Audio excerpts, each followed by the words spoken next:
All right, well, this is Peter at the Burkle Farm. Just another beautiful, beautiful Minnesota late summer, early fall evening. It's about 7 o'clock here. And we are starting to feel fall creep up on us. That is for certain. We're getting 50 degrees and heavy dews in the morning, and the sun is going down around 7:30 or 8, and that's pretty quick up north how that changes. But the animals are just looking really good. But one of the things Ann and I have been talking about is we've recently come into a good opportunity, and the discussion that this opportunity is kind of engendered has been really around the opportunity costs that you find by kind of making a decision about where you set up your farm. And what I mean by that is typically the further away from a population base a piece of land is, the cheaper it is. And then also the issue of fertility comes up too when it comes to cheapness of land. And where we are in southern Minnesota, we're in southeastern Minnesota, this land is pretty fertile, and we're about a half an hour from Minneapolis and St. Paul, which really gives us a good opportunity to have a kind of a built-in customer base. And we certainly have had no issues. We really haven't even marketed.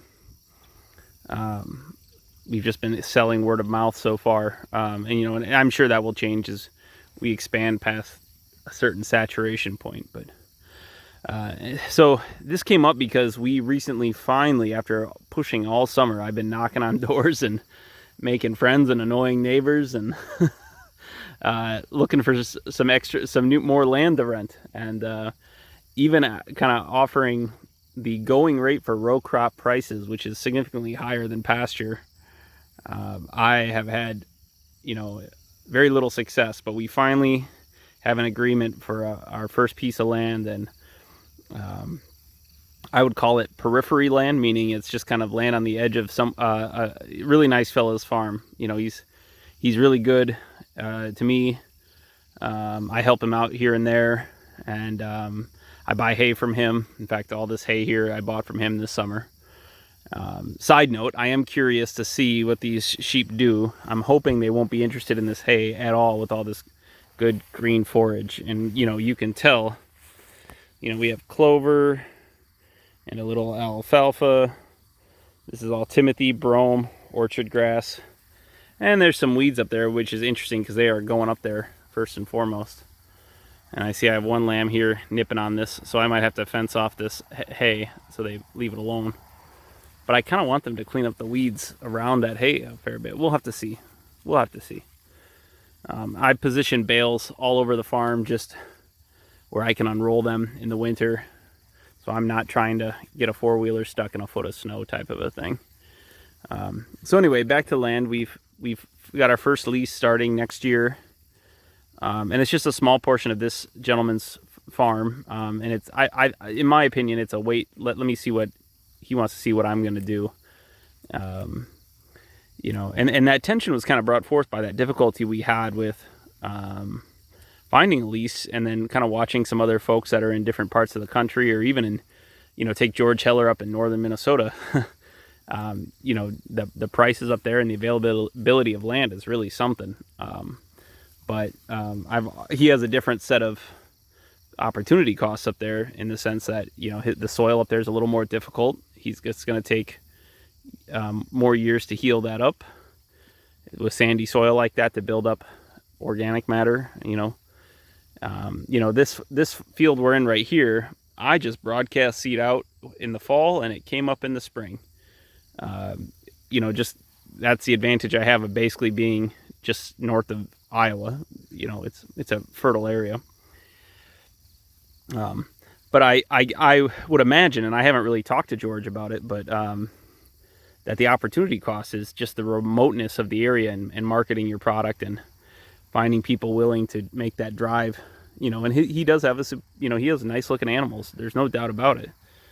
But being a ways away from everyone has its opportunity costs and its advantages too, mind you.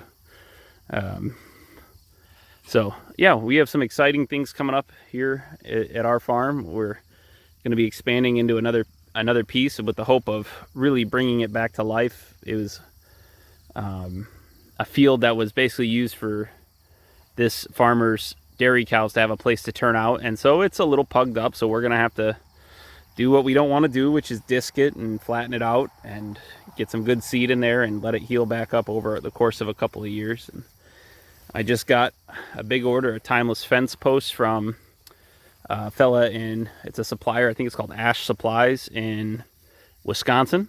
And we'll be doing the same type of fence we do here over at Doug's farm. And yeah, he and his wife, real salt of the earth people. But, you know, I think, you know, the woulda, coulda, shouldas, the do-over dream does at least allow for some examination of, you know, where you can make changes and make adjustments to your farm. But you do have to just take the advantages you have and the opportunities you have, and the costs that you have, and make them work for you. So we have smaller acreage here, but it's an abundant acreage. This is probably the worst part of the farm here, and this is just, I don't know, like there's some ragweed, there's some grass in here you can see, and we have some thistles over here, but we're gonna unroll all this hay this winter, and this should all go away. And all these lambs are looking really good. I'm really impressed with them. Yeah, you can see we got some bare ground over here. I think I must have run out of seed and didn't notice it or something like that. You know, mistakes are made. But this hay, when I went and looked at it when it was first made, is absolutely packed with seeds. So we will absolutely be taking advantage of that. And I'm going to come over here and I'll probably cut all this down after they're out of here, just to keep these thistles from getting away from me. And just taking the time to take a half an hour to do that with a brush hog is definitely worthwhile. But it is an interesting thought, and I'd be interested in anybody who has kind of run into that thought experiment about opportunity costs when farming. You know, we could go for the same money and go out and buy just a big piece of land, you know, further north in Minnesota, or go to North Dakota, or way out west in South Dakota, but the customer base isn't there, and the land isn't the same type of land, so you'd have to change management. And I'm gathering water might be a concern, where I've never really had a concern with water here. You know, even in that drought last year, there wasn't, I mean, I think I just slowed down, and by the time I got back around, we had a rain. You know, I think the worst we ever had was 45 days or 40 days without rain here. Yeah, this year's been really good. We had about 4 weeks without rain, and then it kicked right back in. So the sheep are all really healthy. You can see this ewe was born in April, and she's looking good. They're all getting everything they need. This is one of my older ewes right here. You can just see some of these ewe lambs this year are growing so quickly. They're starting to rival in size their mothers. It's been interesting to watch their mothers finally kick them off of milking in the last month or so, just because they're lifting the back of the ewe up off the ground, and the moms get pretty tired of that, I think. So we have a couple of wethers in here. I gotta find them. I think that guy right there. I have one lamb in here that was my only single this year, and she's just monstrous. She is almost the size of her mother already, just from that milk. But so far I've seen that these lambs are just a little curious, mostly, I would say, about the bales, but not really eating on them too much. You can see that brown one is my daughter's lamb. It's just kind of poking around it, but not getting on it. I don't know, we'll see.